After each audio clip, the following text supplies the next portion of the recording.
안녕하세요. 크리스천 신앙 가이드입니다. 여러분은 예수님을 믿어 하나님께 구원을 약속받았다면 그것이 취소될 수 있다고 생각하나요? 결론부터 말하면 예수님을 믿어 제사함을 받고 거듭난 크리스천이 되었다면 구원은 취소될 수 없어요. 그렇지만 이런 질문을 받으면 왠지 모를 불안함을 느낄지도 모르겠어요. 오늘은 예수님께서 말씀하신 하나의 예화를 통해 구원에 대해 명확히 알아볼게요.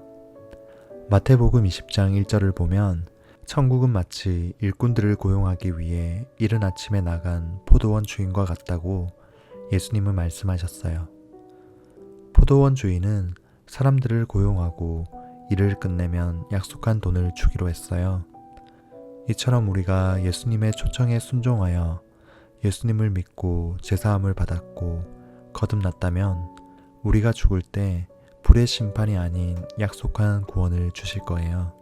하지만 여기서 해야 할 중요한 질문이 두 가지가 있어요. 첫 번째는 나는 정말로 예수님의 초청에 순종하여 포도밭으로 들어왔는가예요. 초청은 누구에게나 주어지지만 그 말씀을 듣고도 포도밭으로 들어오는 사람은 많지 않아요. 어떤 사람은 자신이 그 초청을 들은 것만으로 포도밭에 있지 않을까 하는 착각 속에서 살기도 해요. 그리고 어떤 사람은 포도밭에 있지는 않으면서 포도밭에서 일하는 사람들의 모임에 참석하는 것만으로 자기도 그들과 동일하게 임금을 지급받을 것이라는 착각 속에 살기도 해요.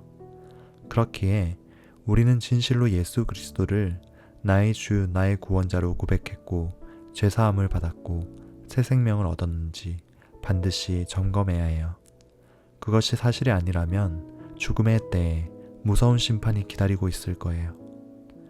그리고 또 다른 중요한 질문은 나는 포도밭에서 열심히 일하고 있는가예요. 어떤 일꾼이 임금이 보장되어 있으니 일하는 시간 동안 헛된 생각을 하며 게으르게 그 시간을 보냈다고 해볼게요. 포도원 주인은 임금을 지급하겠지만 그를 기뻐하지는 않을 거예요.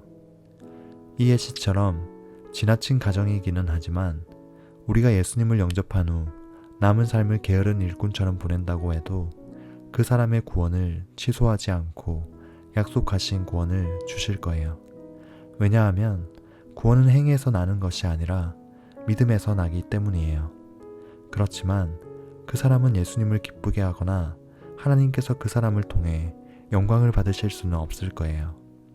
사실 더 정확하게 말하면 예수님을 영접한 참된 크리스천에게는 늘 말씀의 조명과 성령님의 인도하심이 있게 돼요.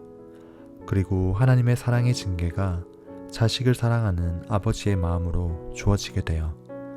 그래서 크리스천은 하나님께서 맡기신 일들을 기쁨으로 감당하며 살아갈 수 있어요.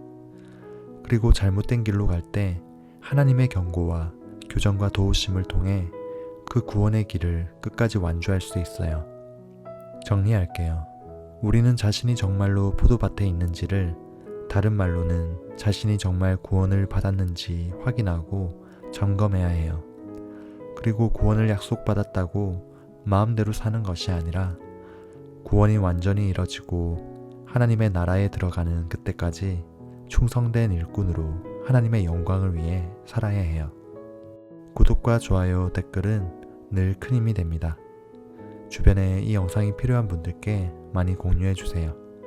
크리스천 신앙 가이드였습니다. 감사합니다.